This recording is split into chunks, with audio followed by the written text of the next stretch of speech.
అన్న ప్రస్తుతం జగన్మోహన్ రెడ్డి ఏమంటున్నారంటే రౌడీ పాలన వచ్చింది, గతంలో ఏమీ జరగలేదు, ఇవి టీడీపీ వచ్చిన తర్వాత రౌడీ పాలన జరుగుతుంది అని అంటున్నారు. గతంలో జరిగిన ఏమైనా టాపిక్స్ కానీ ఇప్పుడు ఇష్యూస్ కానీ జరిగింది ఉన్న వాస్తవానికి జగన్మోహన్ రెడ్డి గారు ఉన్నప్పుడే జరిగింది రౌడీ రాజ్యం. ఏంటి అప్పుడు గంజా అని మరుమత్తులు అన్నీ వచ్చినాయి, జగన్ ప్రభుత్వంలో వచ్చినాయి. మద్యం అనేది చాలా రాంగ్ అది. ఏంటి వచ్చింది ఆయన ప్రభుత్వంలో వచ్చింది కానీ ఈయన ప్రభుత్వంలో రాలే కదా. అంటే రీసెంట్గా జరిగిన వినుకొండలో ఘటనలో కూడా దీని గురించి ధర్నా చేస్తాను, ఏంటి పాలన ఏంటి ఇలాగా, ఏంటి యుద్ధాలు ఏంటి ఇలాగా, ఒక వైఎస్ఆర్సీపీ కార్మికులను కానీ వైఎస్ఆర్సీపీ కార్యకర్తలను కానీ ఇలాగా ఎలా పడితే అలా చేస్తున్నారని క్వశ్చన్ చేస్తున్నాడు జగన్మోహన్ రెడ్డి. వైసీపీలాగా కొట్టుకుంది అది టీడీపీ వాళ్ళకి సంబంధించింది కదగా. ఇప్పుడు వర్గాలు బయట జరిగినా కూడా మొత్తం టీడీపీ మీద వేస్తట. ఇప్పుడు కొట్టుకుంది వాళ్ళు కొట్టుకొని టీడీపీ మీద నిందేయడం అంతే. అదే జగన్మోహన్ రెడ్డి ఢిల్లీకి వెళ్ళి ధర్నా చేస్తాను ఇచ్చేస్తాను అంటున్నాడు. ఏం చేసినా ఏం చల్లవ. అదే ఇప్పుడు రీసెంట్గా లోకేష్ గారు కువైట్లో ఒక పర్సన్ అనేది ఎలా పడితే అలాగా ఆయన్ని శిక్షిస్తున్నారని చెప్పి ఆయన్ని వీడియోలో ఆయన పెట్టి నేను ఇండియాకి వచ్చేస్తానని ఆయన తప్పన పెడితే లోకేష్ గారు రియాక్ట్ అయ్యారు కదా, దాని మీద మీ అభిప్రాయం ఏంటి? నేను మంచి కోసమే చేశారు కదా లోకేష్ గారు. కోవిడ్లో కాదు ఎక్కడున్నా సరే లోకేష్ గారు బయట తీసుకొస్తారు. మన ఆంధ్రప్రదేశ్ వాళ్ళు కానీ మన ఇండియాలో ఎవరన్నా కానీ లోకేష్ గారు కంపల్సరీ తీసుకొచ్చే బాధ్యత ఆయన. మొన్న కూడా ఒక పర్సన్ తీసుకొచ్చారు, చూసారా? చూసాం. ఇద్దరు ఆడపిల్లలు వాళ్ళ ఆనందాన్ని పడుతున్నారు, చాలా ఆనందపడుతున్నారు. ఎవరైనా కుటుంబం నిలబడుతుందంటే ఎవరైనా చూస్తారు కదా. గతంలో ఆయన పెట్టి చాలా సంవత్సరాలు అవుతుంది, ఆయన ఎందుకు అంటే గతంలో జగన్ గవర్నమెంట్ ఎందుకు తీసుకురాలేకపోయింది అలాంటి వ్యక్తుల్ని? ఆయన చేత కాదు కదా, ఆయన జగన్ గారి ప్రభుత్వం అనేది చేత కాదు. ఇప్పుడు ఉన్న వాస్తవానికి వర్షాలు 4 రోజులు పడుతున్నాయి. రోడ్లన్నీ చూడండి ఒకసారి వెళ్ళి, ఏంటి రోడ్లు అన్నీ డ్రైనేజ్ అన్నీ క్లీన్ చేయించారు బాబు గారు. ఇప్పుడు రోడ్లు చూడండి ఎలా ఉన్నాయో. అది అప్పుడైతే మోకాళ్ళ రైతులు నీళ్ళు ఉండేవి, ఆటోలు అన్నీ పాడైపోయేవి. ఇప్పుడు ఒకసారి వెళ్ళి చూడండి ఒకసారి హైవే మీద.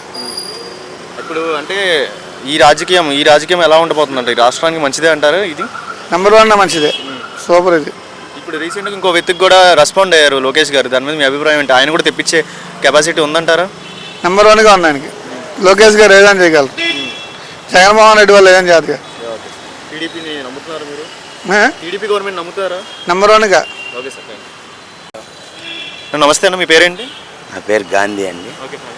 ఇప్పుడు చూస్తున్నట్లయితే జగన్మోహన్ రెడ్డి ఒక కామెంట్ అన్నారు, రౌడీ పాలన వచ్చింది, రౌడీ అంతే రాజకీయం జరుగుతుంది అని అంటున్నారు. గతంలో ఇప్పుడు జరిగిన ఎలక్షన్లో కానీ ఇప్పుడు ఇక్కడ నుంచి కానీ రకరకాల గొడవలు జరుగుతున్నాయి అంటున్నారు. దీని మీద అభిప్రాయం ఏంటి? గొడవలు జరుగుతున్నాయి అనేది రాంగ్. అది మాకు తెలిసినంత వరకు కూడా సోషల్ మీడియాలో కానీ ఇన్స్టాగ్రామ్లో కానీ ఎక్కడైనా కానీ మొన్న వినుకొండలో జరిగింది విషయం మాత్రం టీడీపీ వాళ్ళు చేశారనేది చాలా రాంగ్. అది ఏ పార్టీ వాళ్ళు చేశారని కాదు, పక్కాది వైసీపీ వాళ్ళే వాళ్ళు పాత గొడవలతో నరుక్కున్నారు అని పక్కాగా స్పష్టంగా మీడియా వాళ్ళందరూ కూడా చెప్తున్నారు. అది గత 2 సంవత్సరాల నుండి జరుగుతున్న గొడవ. అది ఆ గొడవకి ఈ ప్రభుత్వానికి ఎటువంటి సంబంధం లేదు అని ప్రజలందరూ పూర్తిగా విశ్వాసంతో నమ్మారు. అంటే రౌడీ పాలన జగన్మోహన్ రెడ్డి ఉన్నప్పుడు మీకు ఆ పాలన ఎలా అనిపించింది, ఈ టీడీపీ గవర్నమెంట్ వచ్చినప్పుడు మీకు ఎలా అనిపించింది? ఏది పాలన ఉంది రౌడీ పాలన? రౌడీ పాలన అంటే పక్కాగా జగన్మోహన్ రెడ్డిదే.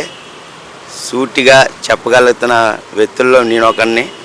పక్కాగా రౌడీ పాలనే జగన్మోహన్ రెడ్డిది. మాచర్లో కూడా హత్య చేశారు, అది అందరికీ తెలుసు. ఒక వ్యక్తిని, కార్యకర్తని వైసీపీ అని చెప్తే వదిలేస్తా, టీడీపీ అని చెప్తే చంపేస్తా అంటే నేను ప్రాణాలు పోయినా పర్వాలేదు నేను టీడీపీ అనే చెబుతా అన్నాడు. అలాంటి వ్యక్తి కార్యకర్తను కూడా దారుణంగా హత్య చేయడం జరిగింది, అది అందరికీ తెలుసు. మాచర్లో అది అందరూ కూడా సూటిగా కూడా చూశారని చెప్పి నేను తెలియజేస్తున్నాను. మరి ఇప్పుడు అంటే లోకేష్ గారు రీసెంట్గా సోషల్ మీడియాలో బాగా ట్రెండ్ అవుతుంది, కువైట్లో ఒక పర్సన్ని మన ఇండియాకి తీసుకొచ్చారంటున్నారు. కొన్ని సంవత్సరాలుగా అక్కడ వదిలేసి ఎడారిలో రకరకాలుగా వర్క్ చేయించుకొని ఎడారిలో ఒంట్ల దగ్గర జీవన కూడా సాధించేవారు, ఆయన్ని ఇండియాకి తీసుకొచ్చారు. దీని మీద మీ అభిప్రాయం? చూసామండి, అది చాలా చాలా సంతోషకరం.